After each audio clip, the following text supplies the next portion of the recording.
Refugio Sandoval Rodríguez, diputada Miriam Denise Ibarra Rangel, diputada Florestela Rentería Medina, diputada María Verónica Abundis Estrada, diputada María Angélica Mondragón Orozco, diputado Jorge Álvarez Maínez, diputada Cristina Ismene Hernández, diputado Santiago Taboada Cortinas. A todos ustedes, muchas gracias por acompañarnos. Iniciamos con el primer tema de esta mañana, patrimonio material, por lo que le cedo la palabra a Wolfi Efraín Cotón Uli, investigador. Es doctor, tiene estudios en filosofía, teología, antropología, derecho e historia. Es doctor en historia, investigador en la Dirección de Estudios Históricos del INAH y profesor en la Universidad Nacional Autónoma de México de las materias de legislación del patrimonio cultural, antropología mexicana, antropología cultural y políticas culturales. Ha impartido diversos cursos relacionados con la materia del patrimonio cultural en varias instituciones universitarias del país. Es conferencista y asesor de legislaturas de varios estados de la República en materia de legislación de la cultura y consultor de las comisiones de educación y cultura del Honorable Congreso de la Unión.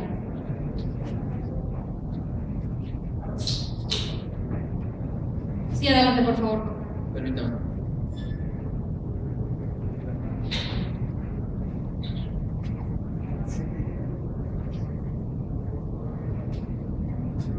Muy buenos días. Agradezco la invitación que me hicieran los señores diputados de la Comisión de Cultura, de la Honorable Cámara de Diputados, particularmente el diputado Taboada, la diputada Mondragón. Les agradezco cumplidamente su interés por mi presencia. Siempre he planteado en los últimos tiempos que la Comisión de Cultura se debería de llamar Comisión de Cultura y nada más.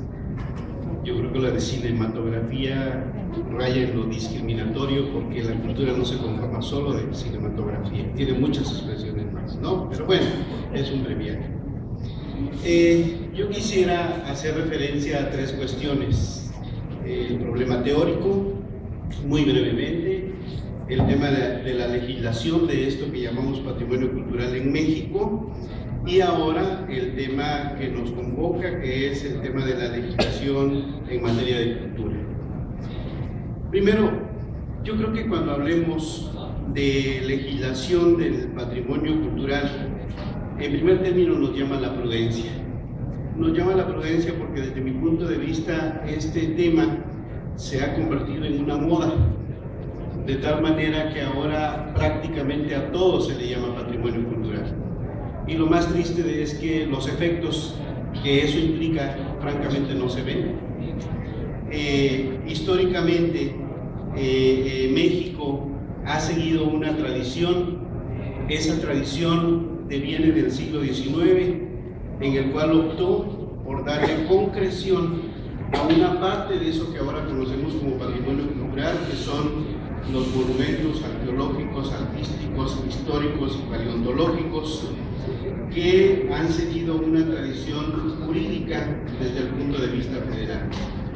Más tarde, hacia mediados del siglo XX, producto de la difusión de la UNESCO, se incorporó otro término importante, que es el llamado en sus orígenes patrimonio cultural intangible, que hace referencia a expresiones que no necesariamente tienen un soporte inmediatamente material, aunque prácticamente no hay ningún tipo de patrimonio que no tenga una expresión material. Y en ese sentido, digamos que se hizo énfasis en lo que originariamente eran tradiciones, costumbres, leyendas, música tradicional, etcétera, etcétera. Sin embargo, había que ser lo más específicamente posible en términos de su clasificación, porque si decimos que las creencias, que las tradiciones son patrimonio cultural, pues es prácticamente todo. Y en ese sentido creo que hay que ser muy cuidadosos para no involucrar al Estado en una vorágine de compromisos que después no puedan cumplir y solo generan falsas expectativas. En ese sentido, creo yo que en los últimos tiempos el desarrollo teórico del patrimonio cultural como concepto ha derivado en un impresionante caudal de ideas. En cierto sentido se explica porque cada vez más disciplinas del conocimiento se han interesado en este tema, de tal manera que ahora hasta la química o la biología se interesan por el patrimonio cultural.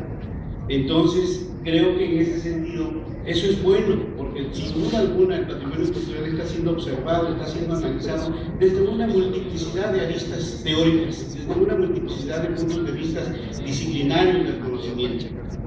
Sin embargo, no todo puede ser, como decía hace un momento, no todo puede ser producto de una legislación, puesto que hay cosas que escapan, digamos, a los marcos jurídicos.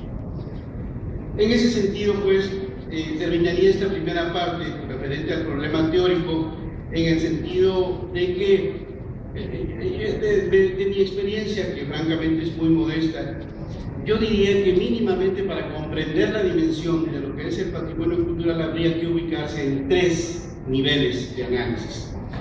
El nivel antropológico, que se refiere al patrimonio cultural como la creación humana, como práctica, digamos, del fenómeno humano, del fenómeno social, y en ese sentido no hablamos de la intervención del Estado. Hay patrimonio cultural de comunidades, de pueblos, de ciudades, que no necesariamente están legisladas, que la gente los aprecia así, porque se ha encontrado un valor, un sentido, una función en su dinámica cotidiana. Esa es la dimensión antropológica.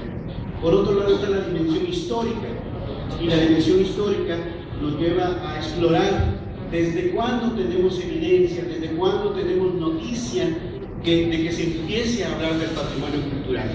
Y como sabemos, este concepto nace a finales del siglo XIX y se desarrolla fundamentalmente en el siglo XX. Y en este sentido, me parece que la historiografía, el trabajo historiográfico, lo que hace es ayudarnos a constatar de qué manera ha venido evolucionando este concepto y de qué manera se ha venido integrando a lo que son las políticas públicas del Estado. Entonces tenemos el nivel antropológico, el nivel histórico y el siguiente nivel es el político y jurídico. El político y jurídico habla precisamente de la intervención del Estado, de cuando el Estado le interesa y entonces empieza a incidir, digamos, en lo que es la acción de la preservación del patrimonio cultural. Y el Estado participa fundamentalmente de 3 maneras: creando leyes, creando instituciones de conocimiento, estableciendo una relación entre el gobierno y los particulares, entre el Estado y los particulares.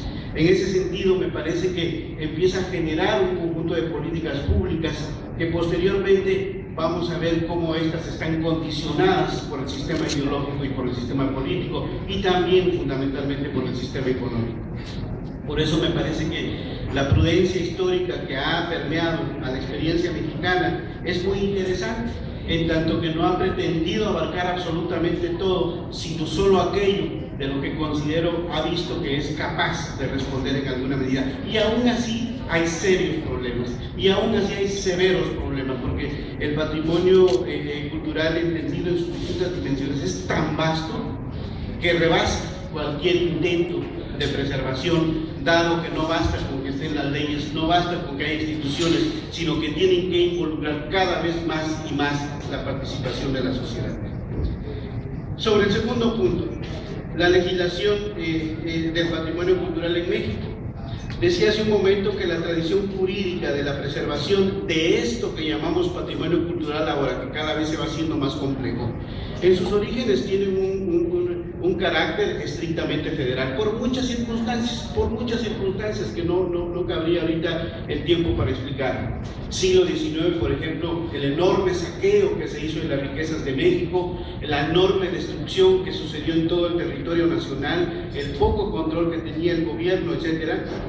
Y en el siglo XIX surge la tradición al establecer justamente un régimen de facultades exclusivo del gobierno federal para proteger los monumentos arqueológicos. Posteriormente, precisamente en este año, estamos cumpliendo los 100 años del primer proyecto revolucionario que se presentó en el periodo de Carranza para proteger los monumentos históricos, los monumentos artísticos, las poblaciones típicas, los lugares de belleza natural, que es el antecedente de lo que ahora se plantea tan elegantemente como el tema de los paisajes culturales, y que hay un antecedente en la tradición jurídica mexicana. Me parece a mí que esta tradición jurídica que empieza en el siglo XIX, que asigna una facultad exclusiva al gobierno federal en este tipo de monumentos, se va a completar posteriormente ya en la Constitución del siglo XVII, cuando se establece en el artículo 124 lo que se conoce como el régimen de competencias residuales, de tal manera que aquello que estaba asignado al gobierno federal era una competencia exclusiva, y lo que no estaba contenido ahí correspondía al ámbito de jurisdicción de las entidades federativas. Por eso se explica cómo los monumentos de interés nacional son facultad del gobierno federal, y todo aquello que no implica esos monumentos son facultad de las entidades federativas. En ese caso, por ejemplo, prácticamente todas las entidades federativas de nuestro país tienen leyes que regulan la preservación del patrimonio cultural en general. Entonces ustedes observarán que, por ejemplo, para el caso del gobierno federal, la sistemática jurídica que se utiliza es la de monumentos, mientras que para el caso de las entidades federativas la sistemática jurídica es la de patrimonio cultural. ¿Por qué? Porque ellos tienen el ancho mundo para legislar en materia de patrimonio cultural inmaterial o intangible, tradiciones, música, etcétera, etcétera. Y recientemente, digamos, a principios de este nuevo siglo, se expidió la Ley de Derechos Lingüísticos, por ejemplo, muy importante, que tiene que ver con el tema de la preservación de las lenguas en nuestro país. Pero lo que quiero señalar simple y sencillamente, que en el caso del patrimonio cultural tenemos que ser muy cuidadosos. Mucho se ha argumentado respecto de los tres grandes tratados internacionales, de las tres grandes convenciones, la de 1972, la de 2001, la de 2003, que hacen referencia a la primera al patrimonio cultural y natural, la segunda que hace referencia al patrimonio sumergido, subacuático, y la tercera que habla sobre el patrimonio cultural inmaterial. Creo que cuando surge, por ejemplo, en las convenciones de 2001 y 2003, México tenía ya una larga experiencia en trabajar precisamente con ese conjunto de bienes. La convención de 2003, que hace referencia al patrimonio cultural inmaterial, tiene su antecedente en México desde los años 50, 60, cuando en legislaciones locales empezaba a tratarse esa temática, cuando todo aquel movimiento, toda aquella corriente de las culturas populares llevó precisamente a que se volteara la atención de los gobiernos o del Estado a preservar no solo las pirámides o los edificios, sino también lenguas que se estaban perdiendo, costumbres que se estaban tergiversando, etcétera, y desde ahí arranca precisamente este interés por el gobierno.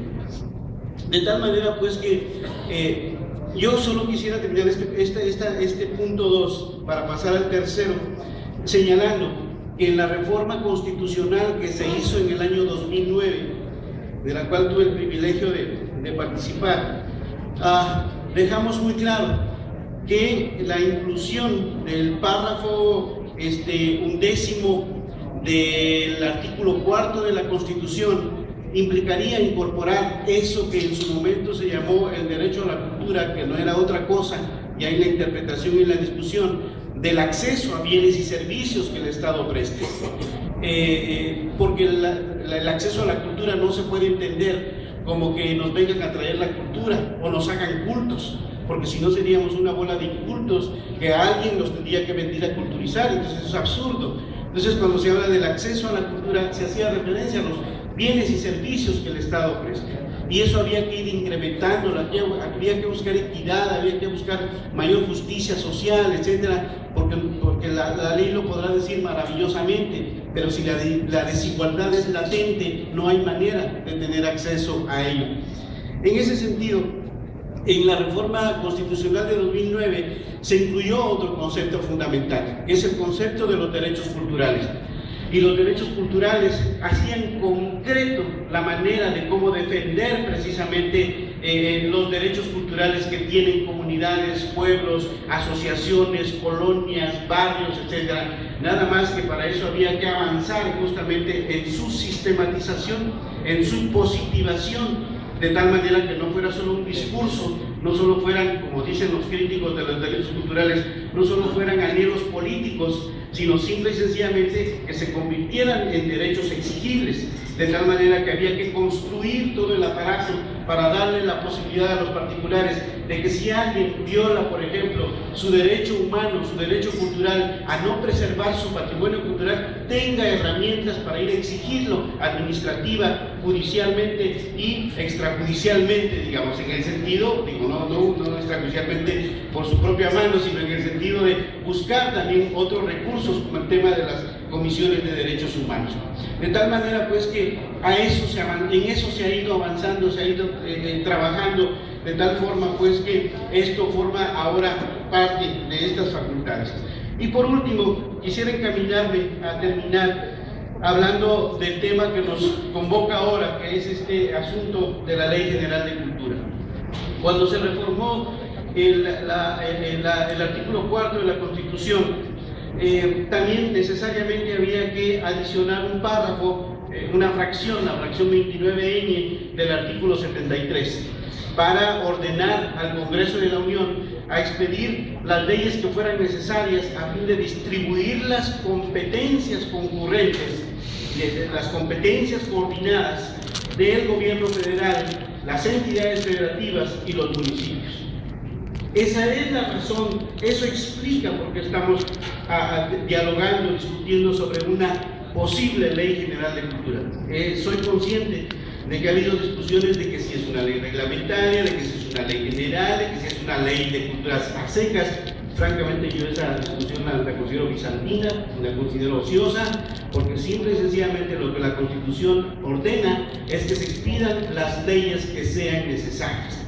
Entonces, en esa perspectiva, esta Ley General de Cultura, desde luego que no está fuera de lugar. Si es una ley de culturas secas, no está fuera de lugar. El punto clave es que tienen que distribuir, entre otras cosas esenciales, las competencias entre gobierno federal, entidades federativas y municipios. Y en ese sentido, a mí me parece muy atinado que se hagan foros regionales, locales, yo diría que tendría que abarcarse todavía otros niveles para que todos pudieran participar, pero en la idea precisamente de que se trata de generar una especie de equidad legislativa, de tal manera que, por ejemplo, los estados, los municipios no pierdan las atribuciones que ya tienen en ese sentido, pero tampoco se trate de desmantelar al gobierno federal en aquello que ya es parte de sus facultades exclusivas. En ese sentido, el fundamento para discutir esta ley, como ya lo he señalado, es el artículo 4 constitucional, su adición de 2009, la fracción 29ñ del artículo 73, aunque debo recordar que en el caso del patrimonio cultural queda exentado, digamos, en lo referente a la fracción 25 del artículo 73. La fracción 29ñ del 73 ordena que se expidan las leyes necesarias para distribuir las competencias coordinadas de los distintos órdenes de gobierno, dice, salvo la fracción 25 del artículo 73, que se refiere a los monumentos arqueológicos, artísticos e históricos y los restos fósiles. Que por cierto, hay que decirlo y hay que reconocerlo, estamos en Nuevo León. Este fue uno de los aportes del legislador Fernández Garza, cuando trabajó porque se incluyera los restos fósiles en esa parte de la fracción 25 del artículo 73, allá por el año 2000. Y en este sentido, en el caso del patrimonio cultural, la parte, digamos, federal queda exceptuada, o sea, de discutir sobre ello en esta ley está totalmente fuera de lugar, porque la Constitución lo deja, digamos, fuera. Lo que hay que discutir son las otras expresiones de patrimonio cultural. Y en ese sentido, he planteado yo, dado que el gobierno federal no tiene facultades para legislar en materia de patrimonio cultural inmaterial o intangible, como quiera que se llame, porque esta es una facultad de las entidades federativas, yo creo que habría que explorar la posibilidad de seguir los pasos que la misma UNESCO ha planteado. Es decir, ¿por qué no pensar en elaborar una lista representativa del patrimonio cultural inmaterial del país? Y no que avancemos a una centralización ahora del patrimonio cultural y material nacional, porque será un problema discutir qué es el patrimonio cultural intangible o inmaterial nacional, porque todo mundo querrá estar representado. Entonces, en ese sentido, me parece que tiene mucho más futuro pensar en una lista representativa, de tal manera que recoja la presencia de todas las entidades federativas del país, incluso municipios. Y las listas pueden ir creciendo, claro. Habrá que ver todo lo que implicaría en términos de infraestructura, de recursos, etcétera, porque no es solo un tema meramente declarativo y de buenos deseos, sino algún efecto deberá tener. En ese sentido, pues, una vez establecido el tema del fundamento de la Ley General de Cultura, yo creo que habrá que tener cuidado también con el asunto de no crear falsas expectativas. Decía el célebre maestro nigromante José Fernando Ramírez en el siglo XIX, que podríamos llenar de constituciones y de leyes este país, pero eso no va a cambiar la realidad de las cosas.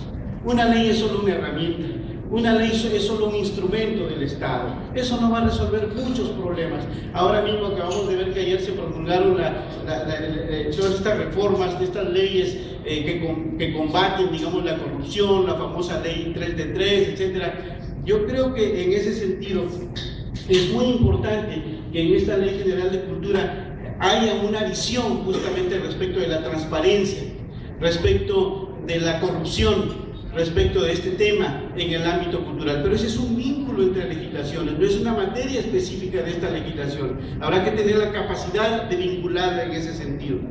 En otro aspecto, entonces, muy cuidadosos de no generar falsas expectativas, como que a partir de ahora nacemos a una nueva y todo será feliz. No, eso no es así. Estos son procesos históricos largos de luchas, de exigencias, etcétera. No es una actitud voluntarista, generosa, sino es producto de luchas. Por otro lado, me parece que hay que tener mucho cuidado con los conceptos. Hemos entrado a una etapa de análisis de las distintas iniciativas de ley que ha habido hasta ahora en un seminario que tengo el honor de coordinar. Y vemos impresionantemente cómo en las leyes modernas ahora se incluye un glosario, ¿no? Para los fines de aplicación de esta ley se entenderá por cultura, por conservación, por restauración, y entonces recitan los conceptos. Y uno termina preguntándose, ¿y eso para qué? ¿Qué efectos tiene? ¿No? Es simple y sencillamente retórico. Entonces yo creo que habrá que buscar los conceptos que sean útiles a la aplicación de la ley. Y habrá que tener mucho cuidado con algo que discutían los constitucionalistas del siglo XX, 1960-66, cuando se adicionó la fracción 25 al artículo 73. Ellos decían, no tenemos por qué en una ley incluir conceptos teóricos, puesto que eso corresponde al campo del conocimiento. En todo caso, incluyamos conceptos que sean útiles para la aplicación de ley, pero no pretendamos definir en una ley qué es cultura, qué es diversidad cultural, etcétera. Tal vez como referencia habrá que plantearlo en el sentido de la exposición de motivos para que uno sepa en qué sentido se está utilizando nada más. Otra parte importante tiene que ver con los derechos culturales. Creo que ahora las legislaciones modernas en materia de cultura están avanzando hacia un capitulado de derechos culturales. Tenemos que tener la capacidad de tener un catálogo mínimo de derechos culturales, algo que sea exigible, que se pueda avanzar, pero eso implicará también tener instancias que atiendan las quejas, implicará tener también capacitación de gente que entienda y sepa de esto, si no, será simple y sencillamente letra muerta. Habrá que generar toda la parte procesal que lleve a la defensa de estos derechos culturales. En ese sentido, pues, quisiera señalar que lo que tiene que ver con el fenómeno de la cultura, lo que tiene que ver con este campo de la cultura en cuanto a la intervención del Estado, siempre será limitado. El Estado no puede pretender abarcar todo. El propio Estado es un invento cultural. El propio Estado, el propio gobierno es una creación cultural, entonces no podremos pretender que el gobierno, el Estado esté por encima del fenómeno cultural. Hay aspectos que le interesan y yo creo que la misión más importante del pensamiento académico, del pensamiento teórico, es decirle al Estado hasta dónde sí y hasta dónde no. ¿no? Para no extralimitarse, llenarse de servicios públicos como sucedió a principios del siglo, a la mitad del siglo XX, se inundó el estado de servicios públicos que después no fue capaz de terminar y de responder. Habrá que tomar en cuenta los avances ya dados en las entidades federativas, en los municipios. Los estados tampoco son menores de edad, han avanzado, como decía el maestro hace un momento cuando hablaba del patrimonio cultural de Nuevo León. Pensar que el patrimonio cultural es solo lo prehispánico, es lo histórico, es una visión equivocada. Tiene que ver con el fenómeno de la cultura, y el norte también tiene su riqueza y tiene sus expresiones y tiene sus características importantes. Habrá que enfatizarlo, habrá que trabajarlo y no pretender, digamos, transportar esa parte mesoamericana, digamos, a la parte, como diría el maestro López Austin, árido-americana. Habrá que fortalecer los sistemas de información y transparencia dentro de esta legislación de cultura. Habrá que fortalecer los programas y los fondos que ya existen para los creadores, para impulsar la creatividad precisamente. Habrá que trabajar en el fortalecimiento de las instituciones culturales que existen ahora, no desmantelarlas, ¿no? Fortalecerlas, integrarlas, que haya una política transversal en ese sentido, porque esto implica también trabajar con otros sectores.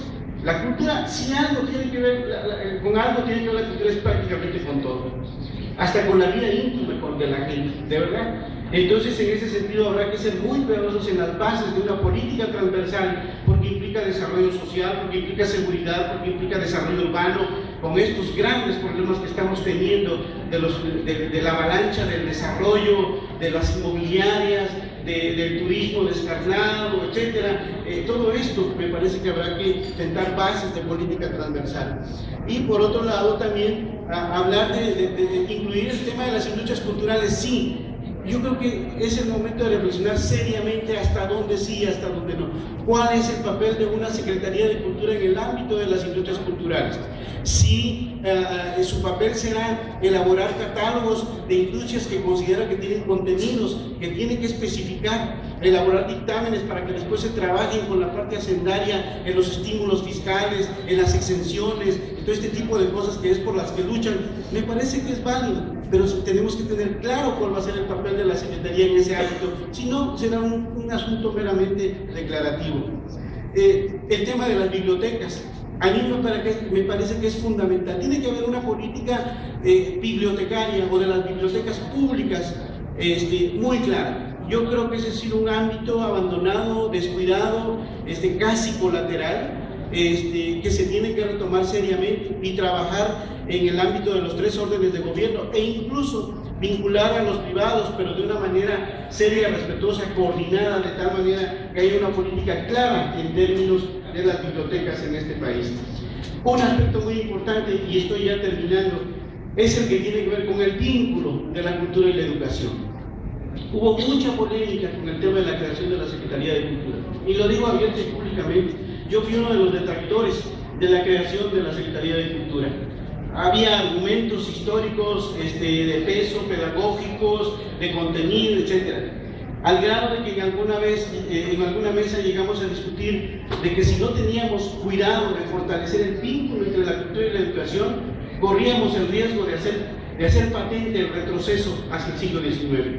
Porque entonces íbamos a transitar de la educación pública a la instrucción pública nada más.